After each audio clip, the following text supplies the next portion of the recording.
ভূমি রেজিস্ট্রেশনে দলিল লেখকদের নানা ধরনের হয়রানি বন্ধের আহ্বান সিটি মেয়রের।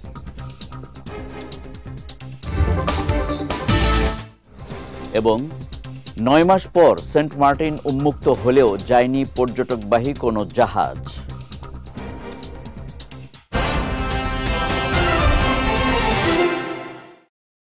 আসসালামু আলাইকুম। চট্টগ্রাম সংবাদে আমন্ত্রণ জানাচ্ছি আমি কনক শিকদার। শুনছিলেন শিরোনাম, এবারে বিস্তারিত। সরকারের রাজস্ব আদায়ে দলিল লেখকরা অগ্রণী ভূমিকা পালন করছে। তাই বাংলাদেশ দলিল লেখক সমিতির কেন্দ্রীয়ভাবে ঘোষিত ৭ দফা বাস্তবায়নে দলিল লেখকদের পাশে থাকার আশ্বাস দিয়ে চট্টগ্রাম সিটি কর্পোরেশনের মেয়র ডাক্তার শাহাদাত হোসেন বলেছেন, ভূমি রেজিস্ট্রেশনে দলিল লেখকদের নানা ধরনের হয়রানি বন্ধ করতে হবে। শনিবার চট্টগ্রাম প্রেস ক্লাবের জুলাই বিপ্লব স্মৃতি হলে দলিল লেখক সমাবেশে প্রধান অতিথির বক্তব্যে তিনি এসব কথা বলেন।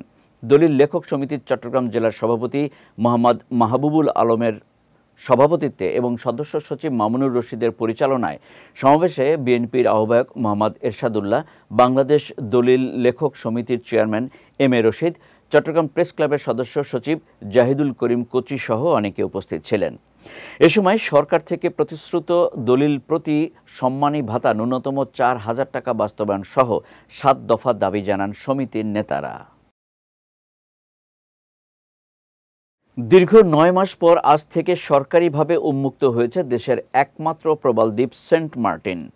তবে দ্বীপে রাত্রিযাপনে নিষেধাজ্ঞা, দীর্ঘ যাত্রা শেষে অল্প সময়ের জন্য ভ্রমণ করতে না পারা সহ সরকার নির্ধারিত ১২টি নির্দেশনার কারণে দ্বীপ ভ্রমণে বিমুখ হয়ে টিকিট কাটছে না পর্যটকরা। ফলে সেন্ট মার্টিন উন্মুক্ত হলেও যায়নি পর্যটকবাহী কোনো জাহাজ। কক্সবাজারের জেলা প্রশাসক মোহাম্মদ আব্দুল মান্নান জানিয়েছেন, সরকারিভাবে অনুমতি দেয়া হলেও পর্যাপ্ত টিকিট কাটা হয়নি। পর্যটকরা টিকিট কাটলে জাহাজ ছাড়া হবে। এদিকে পরিবেশ মন্ত্রণালয়ের নির্দেশনায় প্রায় ৯ মাস পর দ্বীপটি উন্মুক্ত হলেও পুরো নভেম্বর মাসে পর্যটকদের দিনে গিয়ে দিনে ফিরে আসতে হবে। ডিসেম্বর ও জানুয়ারিতে প্রতিদিন সর্বোচ্চ ২,০০০ পর্যটক দ্বীপে রাত্রিযাপনের সুযোগ পাবেন। এ নিয়ে দ্বীপবাসী এবং পর্যটন সংশ্লিষ্টরা বলছেন, পরিবেশ রক্ষা করেও সেন্ট মার্টিন ভ্রমণ স্বাভাবিক রাখা যায়। তাদের দাবি, আগের মতোই অক্টোবর থেকে ফেব্রুয়ারি দ্বীপটিতে রাত্রি যাপনের সুযোগ করে দেয়া হোক। টেকনাফে অভিযান চালিয়ে ১,৫০,০০,০০০ টাকা ৩০,০০০ পিস ইয়াবা জব্দ করেছে কোস্টগার্ড। গতকাল বিকেলে কোস্টগার্ডের মিডিয়া কর্মকর্তা লেফটেন্যান্ট কমান্ডার সিয়ামুল হক এই তথ্য জানান। বলেন, গোপন সংবাদের ভিত্তিতে গতকাল দুপুরে টেকনাফ উপজেলা পরিষদ সংলগ্ন মেইন রোড এলাকায় অভিযান পরিচালিত হয়। অভিযানে একটি সন্দেহজনক ইজি বাইকে তল্লাশি চালিয়ে ইয়াবা জব্দ করা হয়। তবে কারবারিরা কোস্টগার্ডের উপস্থিতি টের পেয়ে পালিয়ে যাওয়ায় কাউকে আটক করা সম্ভব হয়নি। জব্দকৃত ইয়াবা ও ইজি বাইকের বিষয়ে আইনানুগ ব্যবস্থা নেওয়া হয়েছে বলেও জানিয়েছেন তিনি। এছাড়া মাদক পাচার রোধে কোস্টগার্ড ভবিষ্যতেও এ ধরনের অভিযান অব্যাহত রাখবে বলেও নিশ্চিত করেন লেফটেন্যান্ট কমান্ডার সিয়ামুল হক। সাম্য ও সমতায় দেশ গড়বে সমবায় প্রতিবাদে ৫৪তম জাতীয় সমবায় দিবস উপলক্ষে চট্টগ্রামের রাউজানে র্যালি ও আলোচনা সভা অনুষ্ঠিত হয়েছে। সকালে রাউজান উপজেলা পরিষদ অডিটোরিয়ামে এই সভার আয়োজন করা হয়। অনুষ্ঠানে প্রধান অতিথি ছিলেন উপজেলা সহকারী কমিশনার ও রাউজান পৌরসভার প্রশাসক অংচিং মার্মা। উপজেলা সমবায় কর্মকর্তা মিন্টু বড়ুয়ার সভাপতিত্বে ও দি রাউজান কোঅপারেটিভ ক্রেডিট ইউনিয়ন লিমিটেডের ভাইস চেয়ারম্যান বিনন্দ বড়ুয়ার সঞ্চালনায় সভায় জাতীয় সমবায় দিবস উদযাপন কমিটির সদস্য সচিব লিটন কুমার দাস, ছোটন বড়ুয়ার সহ রাউজান উপজেলার বিভিন্ন সমবায় সমিতির কর্মকর্তা ও সদস্যরা উপস্থিত ছিলেন। অনুষ্ঠানে স্থানীয় সমবায় কার্যক্রমের গুরুত্ব ও উন্নয়নে শিক্ষণীয় দিকগুলো তুলে ধরেন বক্তারা। পতেঙ্গা সমুদ্র সৈকত দখল করে অবৈধভাবে ব্যবসা পরিচালনাকারীদের বিরুদ্ধে আইনি ব্যবস্থা নেওয়ার হুঁশিয়ারি দিয়েছেন চট্টগ্রাম সিটি কর্পোরেশনের মেয়র ডাক্তার শাহাদাত হোসেন। গতকাল সি বিচ এলাকায় উচ্ছেদ অভিযান পরিচালনার পর এই হুঁশিয়ারি দেন তিনি। বলেন, পতেঙ্গা সমুদ্র সৈকত চট্টগ্রামের অমূল্য সম্পদ। এখানে পরিচালিত ব্যবসা সৈকতকে সংস্কৃতিগত বা ভৌগোলিকভাবে ক্ষতিগ্রস্ত করলে সিটি কর্পোরেশন অবশ্যই ব্যবস্থা নেবে। পতেঙ্গা দেশের ও আন্তর্জাতিক পর্যটকদের জন্য প্রধান আকর্ষণ উল্লেখ করে সৈকতকে সুশৃঙ্খল ও সুন্দর রাখতে সকলকে আহ্বান জানান চট্টগ্রাম সিটি কর্পোরেশনের মেয়র। উচ্ছেদ অভিযানের আগে জাতিসংঘ উন্নয়ন কর্মসূচি, ইউএনডিপি বাংলাদেশ এবং চট্টগ্রাম সিটি কর্পোরেশন আয়োজিত একবার ব্যবহারযোগ্য প্লাস্টিক দূষণ মোকাবেলায় সচেতনতামূলক কর্মসূচিতে অংশ নেন মেয়র ডাক্তার শাহাদাত হোসেন।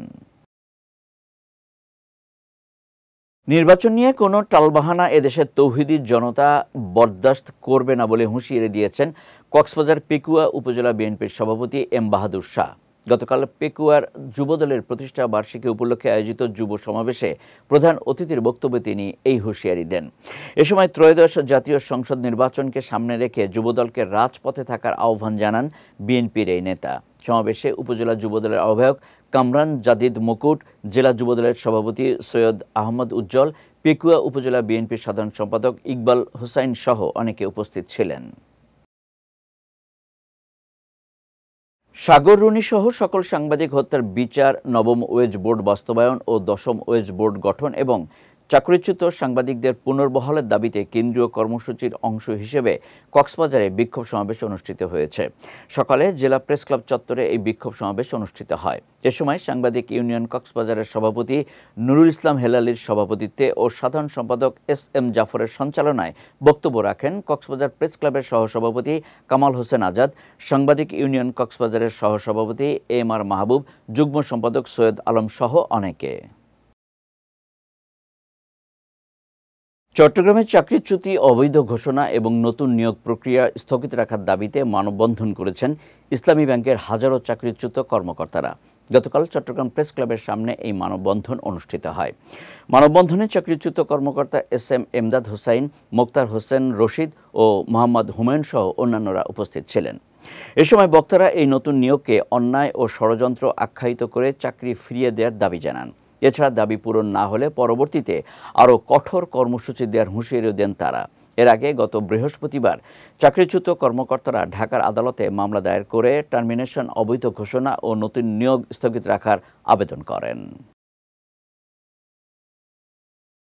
ফেসবুকে অপপ্রচার ও বিভ্রান্তিকর তথ্য ছড়ানোর অভিযোগে চট্টগ্রাম সাইবার ট্রাইব্যুনালে মামলা করেছেন মোহাম্মদ জসিমউদ্দিন চৌধুরী। সকালে আদালতে উপস্থিত হয়ে জসিমউদ্দিন চৌধুরী বিচারকের সামনে হলফনামায় স্বাক্ষর করেন। হলফনামায় জসিমউদ্দিন চৌধুরী জানান, তার নাম ও পরিচয় ব্যবহার করে সামাজিক যোগাযোগ মাধ্যমে মিথ্যা ও মানহানিকর কন্টেন্ট ছড়িয়ে তার ব্যক্তিগত ও সামাজিক মর্যাদা ক্ষুণ্ণের চেষ্টা করা হয়েছে। বিষয়টি স্থানীয় থানায় জানালে মামলা গ্রহণ করা হয় এবং ট্রাইব্যুনালের নির্দেশনায় তদন্ত প্রক্রিয়া চলছে। এ সময় অপপ্রচারের সঙ্গে জড়িতদের শনাক্ত ও আইনি ব্যবস্থা নেওয়ার দাবি জানান ভুক্তভোগী। সংখ্যালঘু বা সংখ্যাগরিষ্ঠ হওয়া নয়, মানুষ হিসেবে নিজেকে গড়ে তোলা সবচেয়ে গুরুত্বপূর্ণ বলে মন্তব্য করেছেন বিএনপি চেয়ারপারসনের উপদেষ্টা আসলাম চৌধুরী। সকালে চট্টগ্রামের সন্দ্বীপে মুসাপুর আব্দুল বাতেন উচ্চ বিদ্যালয়ে রোকেয়া মুজিবুল স্মৃতি মেধাবৃত্তি পরীক্ষা 2025 পরিদর্শনকালে তিনি এই মন্তব্য করেন। বলেন, শিক্ষা কেবল পুঁথিগত জ্ঞান অর্জনের বিষয় নয়, বরং এটি সুনাগরিক ও বোধ বুদ্ধি আবিষ্কারের একমাত্র উপাদান। এদিকে সন্দ্বীপের 30টি মাধ্যমিক বিদ্যালয় ও 11টি মাদ্রাসার মোট 422 জন শিক্ষার্থী মেধাবৃত্তি পরীক্ষায় অংশগ্রহণ করেন। পরীক্ষা শেষে সাংস্কৃতিক অনুষ্ঠানের আয়োজন করা হয়। চট্টগ্রামের চিটাগাং গ্রামার স্কুলে শুরু হয়েছে আন্তঃ স্কুল চিত্রাঙ্কন প্রতিযোগিতা ও শরৎ উৎসব। গতকাল ন্যাশনাল ও ব্রিটিশ কারিকুলামের 20টি স্কুল অংশ নেয় এই প্রতিযোগিতায়। অনুষ্ঠানের উদ্বোধন করেন চিটাগাং গ্রামার স্কুলের প্রধান শিক্ষক তহসিন খান। এ সময় বক্তব্য রাখেন মাধ্যমিক ও উচ্চশিক্ষা চট্টগ্রাম অঞ্চলের উপপরিচালক ফরিদুল আলম হোসাইনি, সিজিএস অপারের প্রধান শিক্ষক রুবাইনা মাহমুদ চৌধুরী সহ অনেকে। প্রতিযোগিতার পাশাপাশি শিশুদের জন্য পাপেট শো, ড্রাগন রুম প্রদর্শনী, কুইজ, গেমস শো ও বিভিন্ন প্রদর্শনীরও আয়োজন করা হয়। গণতন্ত্র ও ভোটাধিকার প্রতিষ্ঠার লক্ষ্যে যুব সমাজকে সঙ্গে নিয়ে যুবদল ঐক্যবদ্ধভাবে কাজ করছে বলে জানিয়েছেন চট্টগ্রাম মহানগর যুবদলের সাবেক সভাপতি মোশাররফ হোসেন দীপ্তি। গতকাল চট্টগ্রাম নগরের ঈদগাহ মুন্সিপাড়া টেক্সিং ফকির মাজারের সামনে 25 নম্বর রামপুর ওয়ার্ড এবং 46 নম্বর সাংগঠনিক ওয়ার্ড যুবদল, ছাত্রদল ও স্বেচ্ছাসেবক দলের যৌথ উদ্যোগে আয়োজিত উঠান বৈঠকে প্রধান অতিথির বক্তব্যে তিনি একথা জানান। সাজ্জাদ আহমেদ সাদ্দামের সভাপতিত্বে এবং শাহাদাত হোসেন জুয়েলের সঞ্চালনায় বৈঠকে বিশেষ বক্তা ছিলেন AKM ফজলুল হক সুমন। উঠান বৈঠকে দলের কর্মসূচি বাস্তবায়নের মাধ্যমে তৃণমূল পর্যায়ে বিএনপির সংগঠন আরও সুদৃঢ় হবে এবং গণতন্ত্র পুনরুদ্ধারের আন্দোলনকে আরও বেগবান করা হবে বলে জানান বক্তারা। চট্টগ্রামে যুবদলের ৪৭তম প্রতিষ্ঠা বার্ষিকী উপলক্ষে আনন্দ শোভাযাত্রা অনুষ্ঠিত হয়েছে। গতকাল নগরীর কাজীর দেউরি এলাকায় এই শোভাযাত্রা অনুষ্ঠিত হয়। এ সময় যুবদল নেতা মোহাম্মদ আবুল হোসেনের নেতৃত্বে মহানগর যুবদল নেতা মোহাম্মদ ইদ্রিস আলী, চকবাজার থানা যুবদল নেতা মোহাম্মদ বাচ্চু, যুবদল নেতা ইব্রাহিম সহ অন্যান্য নেতাকর্মীরা উপস্থিত ছিলেন। শোভাযাত্রায় বক্তারা বলেন, বিএনপির সহযোগী সংগঠন হিসেবে যুবদলের নেতাকর্মীরা দেশের বিভিন্ন সংকটময় সময়ে অবদান রেখেছে। চট্টগ্রামে যুবদলের ৪৭তম প্রতিষ্ঠা বার্ষিকী উপলক্ষে র্যালি অনুষ্ঠিত হয়েছে। র্যালিটি নগরীর বাকুলিয়া এক্সেস রোড মোড় থেকে শুরু হয়ে আরাকান সড়ক হয়ে নতুন ব্রিজে গিয়ে শেষ হয়। এ সময় চট্টগ্রাম মহানগর যুবদলের সাবেক সহসভাপতি নাসিরউদ্দিন চৌধুরী নাসিম, মহানগর যুবদলের সাবেক সহ অর্থ সম্পাদক জিয়াউল হক মিন্টু, মহানগর যুবদলের সাবেক তথ্য ও প্রযুক্তি সম্পাদক আলাউদ্দিন সহ অনেকে উপস্থিত ছিলেন। এদিকে চট্টগ্রাম মহানগর যুবদলের সাবেক যুগ্ম সম্পাদক সেলিম উদ্দিন রাসেলের নেতৃত্বে যুবদলের ৪৭তম প্রতিষ্ঠা বার্ষিকী উপলক্ষে র্যালি অনুষ্ঠিত হয়েছে। র্যালিটি নগরের বিভিন্ন সড়ক প্রদক্ষিণ করে মুরাদপুরে গিয়ে শেষ হয়। চট্টগ্রাম সংবাদ শেষ করার আগে শিরোনামগুলো দেখে নিচ্ছি আরও একবার।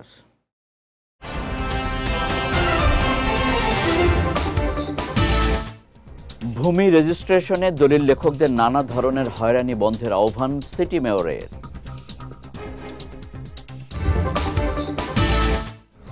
এবং ৯ মাস পর সেন্ট মার্টিন উন্মুক্ত হলেও যায়নি পর্যটকবাহী কোনো জাহাজ।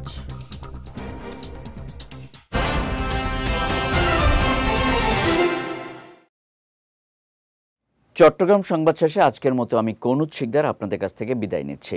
রাত ৯টায় আমাদের পরবর্তী বিজয় রাতের সংবাদ দেখার আমন্ত্রণ রইল। এছাড়াও আজকের চট্টগ্রাম সংবাদের ভিডিও দেখতে পারেন আমাদের ইউটিউব এবং ফেসবুক পেজে। আমাদের ইউটিউব হলো youtube.com/BJTV অফিসিয়াল এবং আমাদের ফেসবুক পেজ হলো facebook.com/BJTV লিমিটেড। এতক্ষণ সঙ্গে থাকার জন্য ধন্যবাদ সবাইকে।